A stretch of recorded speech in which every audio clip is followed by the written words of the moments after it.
people think about different types of density. And they're going to be using a few of these tables to test the community's tolerance for risk. So in the first poll, we asked them about that. This is our chance to kind of test what they said and see if they really do mean major changes. You're going to be using, what are you doing? These tables to test. We're also going to gather some input about transportation and recreation that will help inform the parks master planning process and the pedestrian plan, which our transportation divisions are working on. So we're trying to incorporate some of their questions into this so that they don't have to come back out and do a whole nother engagement at the same time. So a future land use map, this is an example of what those typically look like. They kind of look like zoning maps. It's not a zoning map. It's going to be a recommended strategy within the plan. And it's one of the tools that we're going to use as part of having policy and action recommendations. It really does outline that vision for land use, and it is focused on that longer 10 to 20 year period. So we could use that future land use map to help us understand if we need to make zoning changes, if we need to update the growth and equity and conservation map from the comp plan. It can help us make development review decisions. You know, is this development something that's in line with what the future land use map says for this community? Does it meet the goals that the community has set out for itself? So lots of different ways that we can use that map. It is one of the tools that will be part of the plan. So just to go through some of the things that are part of this activity, we are asking the community preference questions. So preference about what types of housing they're going to want to see specifically in that orange highlight area. So a lot of these questions are going to be focused on that highlight area. Some of them are going to be for the whole resilience area. So we're going to try to pair up the maps showing that highlight area next to the posters asking some of these questions. We're going to ask them what they think the boundaries are for a downtown Swannanoa area, what type of businesses they want to see, that kind of stuff. We're also going to be testing the risk tolerance, like I said. So in the first poll, we asked them what kind of major changes or minor changes do you want the county to make, or what level of changes? Is minor, moderate, major? The majority of people said we want major changes to help make Swannanoa more resilient to hazards in the future. So we have that data, and now we're going to test it. So we're going to do that by asking them the same kind of question, but with very, very specific standards, examples of what those kind of minor, moderate, or major changes could look like. So for example, one poster will have 3 different questions. Here's an example of minor changes related to flood hazards. Here's an example of moderate. Here's one for major. Take your sticker. Tell us which one of these zoning standards you would support. And we're going to kind of see, are people still in that major change column, or are they more on that moderate end? So we're going to do some testing with the boards that way. We are going to gather some information for transportation about where they want the bus system to take them from and where they want to go to, what kind of road or intersection problems they have observed or experienced, and then where they want to have pedestrian and bike options around town. And then for recreation, we are asking 2 questions about greenways. We're asking how people feel about a connected greenway system, and we're asking how they feel about a outdoor recreation economy for that area. So kind of bringing in some of the things we talked about 2 meetings ago, where there was discussion about that kind of recreation economy, see how people in the community feel about that. And they get to kind of put their sticker on a scale. So it's not a yes or no question. It really is kind of a spectrum of where are you on this topic. And then we'll also be asking about park amenities for our recreation department. What kind of amenities should we be prioritizing the most given what we've lost in the community?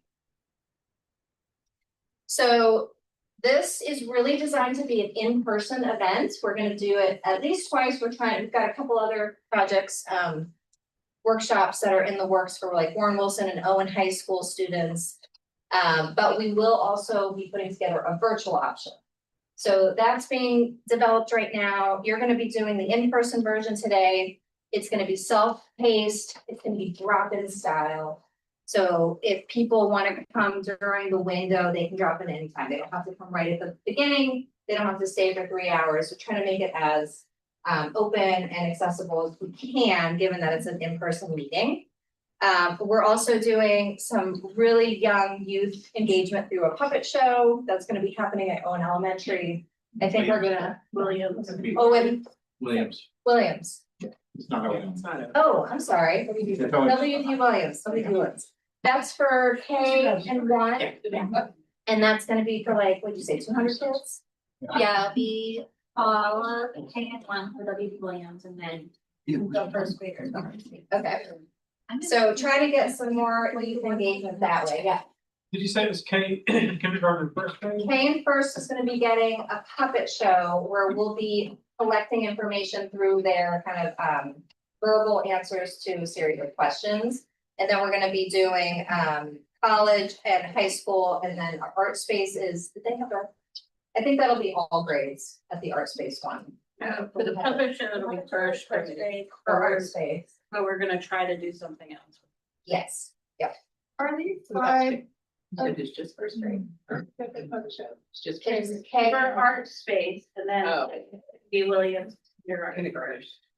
So, Yeah. so are there, how about kids like 5th and 6th grade? We are trying to get something with Owen High School and Owen Middle School. We're offering it to them now, whether or not they take it. We would like to do, we did stuff with some high school classes and and middle school classes for the comp plan, and we'd like to do the same thing for Owen, this district. So if any of you know the principals, you can poke them for me, that would be great. But I think we were also asking about like older kids that would not be in middle school. We're gonna try to do the high school too. No. No, like third, fourth, fifth grade. That's still elementary school. So Second, third. for the 3rd, 4th, and 5th graders, we're gonna do the postcard project, Yeah. which is- we did They're with, all going home. they're all going. And W. Williams is going home with a postcard where they can draw a vision of their, draw what they want the community to look like. And provide us with some narratives Yeah, you know that. about what they want. We should tie a community high school in. What would you do community? I see sunshine, street. Yeah. I mean, I see my little. all right.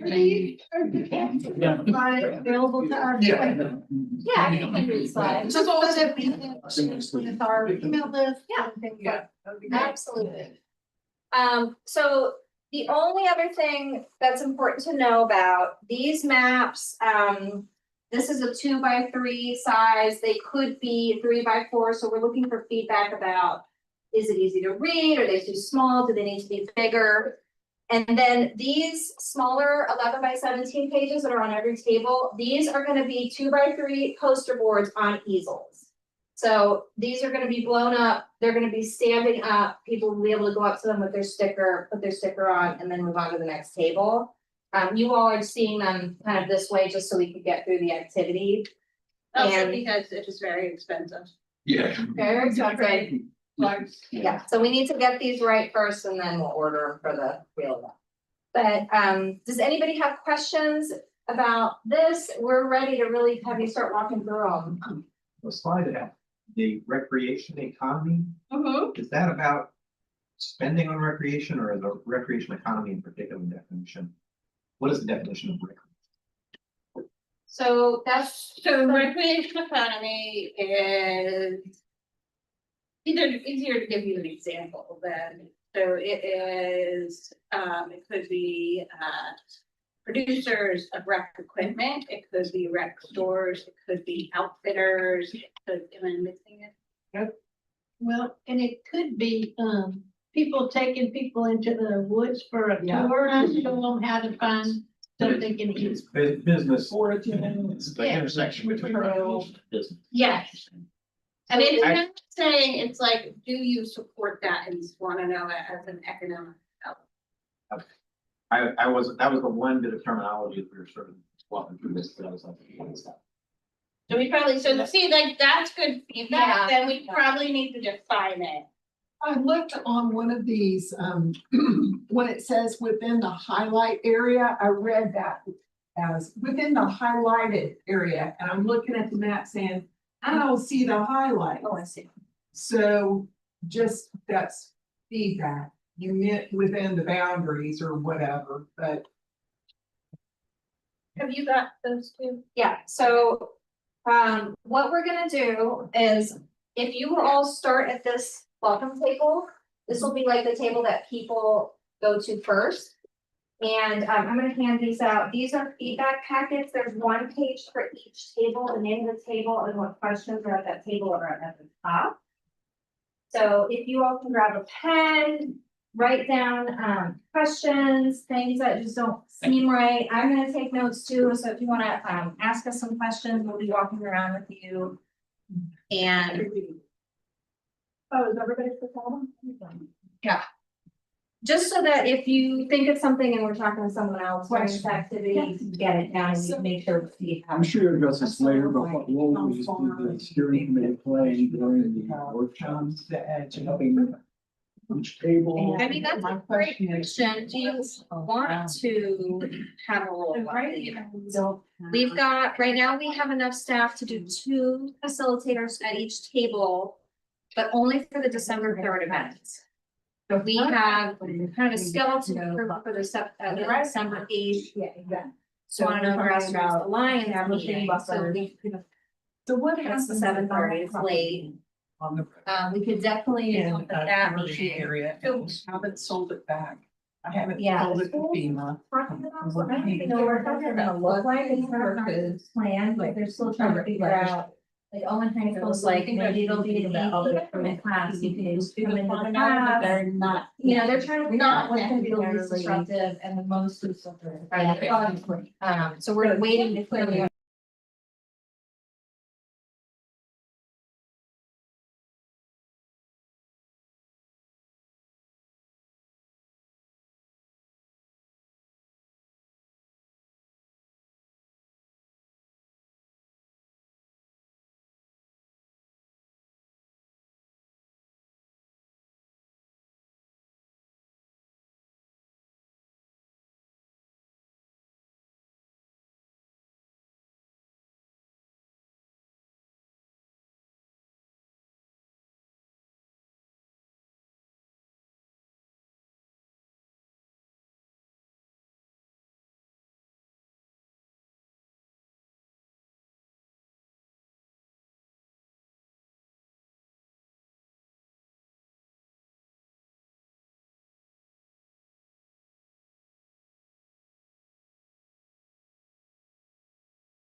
Don't want to move in the city. So just to close this out, is there anything that you guys want to tell us about Why it's awful. why it's awful? Stop it. Why- I'm really glad y'all asked. Appreciate y'all asked, and hopefully the suggestions made are gonna help. Now that we're in the joint building, we're gonna make the tax department do it. Like anyone but planners do it. Everybody look at our engagement events. Anything you wanna bring up or discuss with the group that you would like to see changed? We took some notes, Got lots of notes, yeah. No, Probably the biggest thing I was thinking was the two tables that have this tolerance in the purpose. Was a little confusing to me because they're sort of distinct things, but they have some overlap. And I think if somebody sees tolerance for risk on two different tables, they're gonna come to the second one and think they've already done it. So Having- we're talking about maybe redoing all three of the risk tolerance ones to be more of like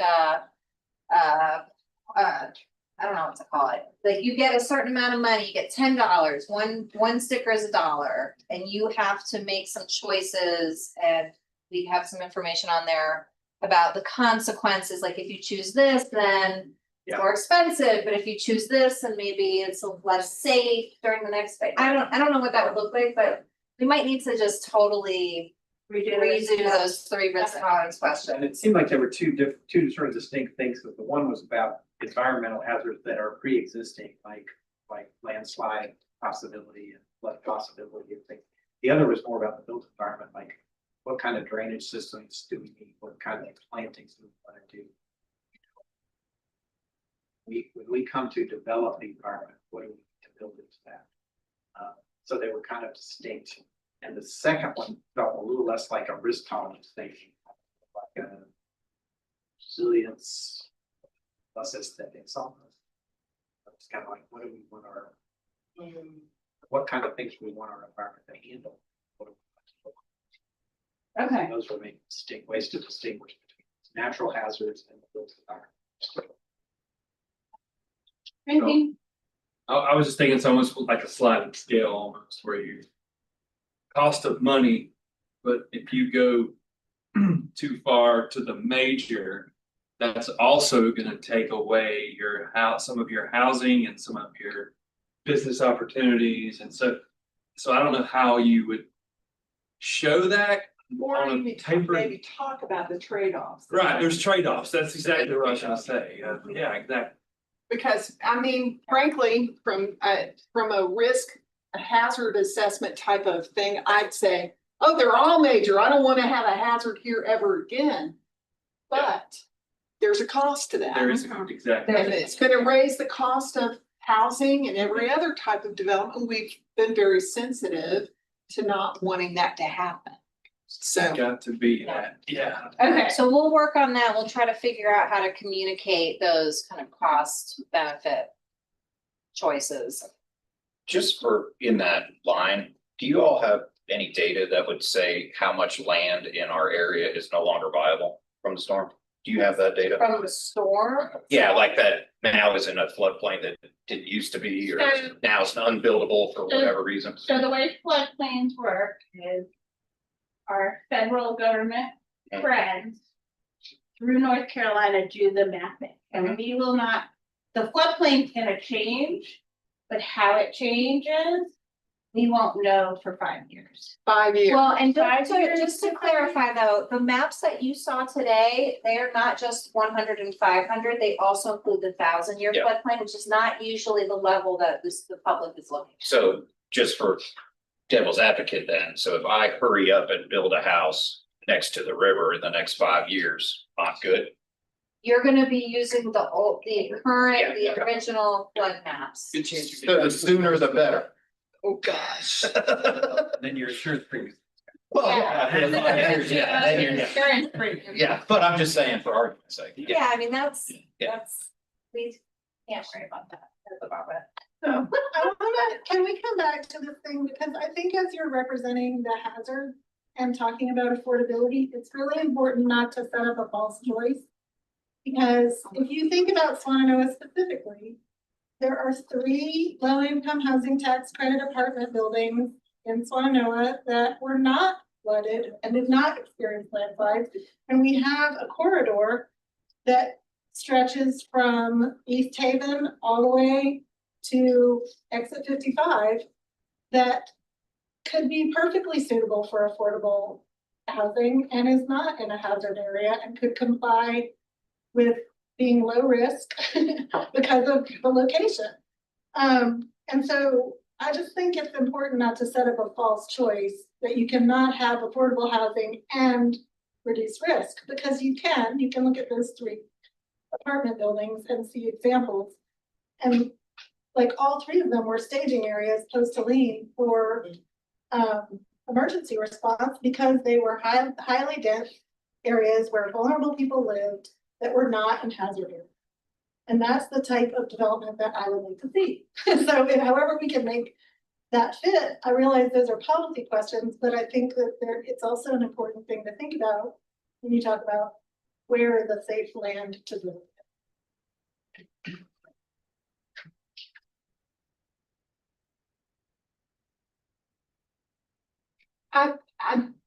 I don't think that's what I was referencing. I was talking about, I've seen time and time again, really well-meaning regulation. That when you may have a regulation about trees, I love trees, but if you have regulations about trees, and then about a certain amount of setback, and then you're required to put in a bus stop, and then you're required to put in sidewalks. I mean, those regulations all have expense attached to them. And when it's combined, it's a math problem that makes it more expensive.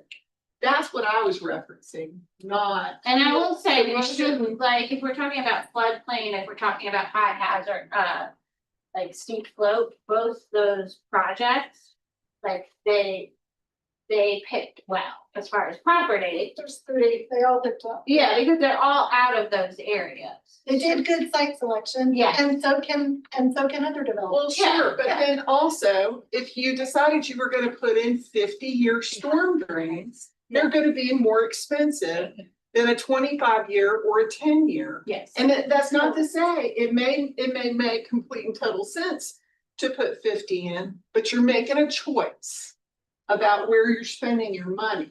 Yeah. And that's all I'm saying, because if you look at most of the dots, we're going into the major areas to begin with. But, and rightfully so, people are concerned about hazard mitigation. But we also want to keep housing more affordable in this area. And if we're going to, there are trade-offs that have to be paid. Yeah, another example of that is stormwater mitigation. So a lot of projects get scudded because it's $500,000 under the parking lot, right? And unless you're corporate America, like if I wanted to build one, there's no way. It never cash flows. So you just scud them, and it happens all the time. I'm sure you guys see plans come and go like the day is long, and oh, we did the math, and my apartment's got to be $5,000 each now, and that's not affordable, so I can't build it. Happens all the time. It's not a Buncombe County, Well, it is, but it's bigger than that. but it's a United States of America problem. Yeah. Like construction costs have gone up. And materials are gone up, and we're Regulations going up. we're $4 million units short in this country. And we're 7,000 units short in both.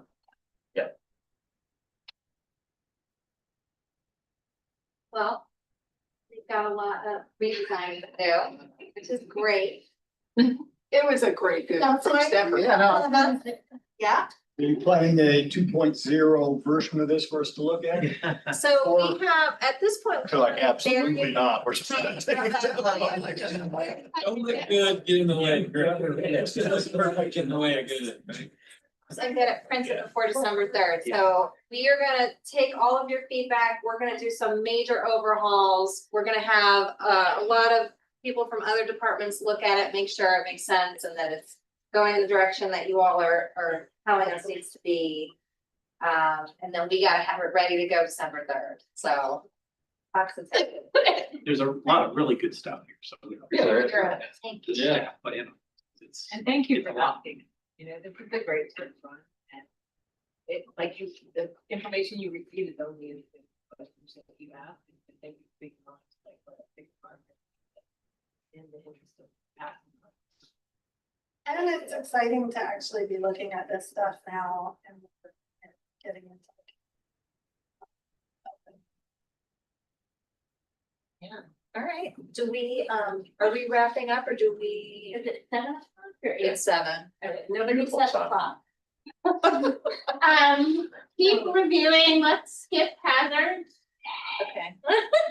Keep reviewing your hazard analysis and your existing condition study. Remember, you're thinking about it in terms of policies, like where are there issues that we need to address? Policies in the small area plan. And otherwise, tell all your friends and neighbors to come to the December 3rd thing. Drag all your friends, all your family to the December 3rd meeting. Is that our next, we don't have anything between now and December 15th, although several people had said that they would love to help man a table at like the December 8th event, since we're a little bit short staffed. So Yeah. maybe we can send out an email and see who might be interested in volunteering, or sit at the table, talk with the community and just help us that night with questions and doing that, so. So where was the 8th when we get December 8th? 8th is SGA. That's great. December 3rd is the big community meeting. End of November, You're sending all these dates to us, right? end of November, Yeah, that'd be great. puppet Just so you know. show with. Yes. Matt, you used. Are those gonna be at the December 3rd? So, Staff. yeah.